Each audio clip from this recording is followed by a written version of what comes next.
people are pushing for the banning of some books in Marion County schools. But school board members are now saying this may have been planned by outside agencies. TV 20's Lali Salachi tells us why some want the books removed from shelves. It is absolute pornography.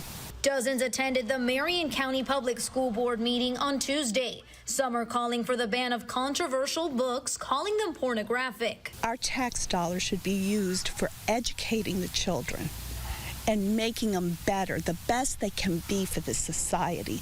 No more confusion.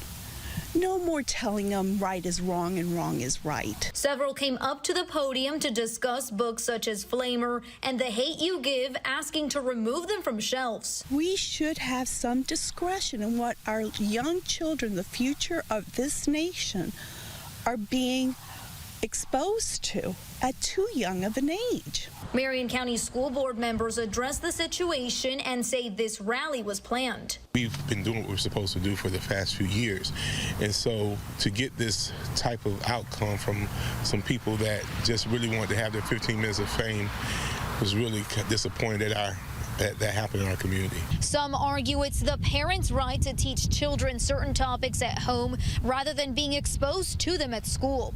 However, some are opposed to the banning of these books and say it's part of education. My fear is that book banning in general is really dangerous. It's discriminatory. It's unjust. They worry the banning of these books is targeting LGBTQ content. Whether I would want him to read or not, that's up to me, and it's important to keep that up to the parents. So no one, I think, is trying to tell anyone or force anything down someone's throat, but this information, should it be completely banned, would be detrimental. Marion County school officials say media specialists determine whether books are appropriate for schools. If parents have concerns about a book, reviews may be completed.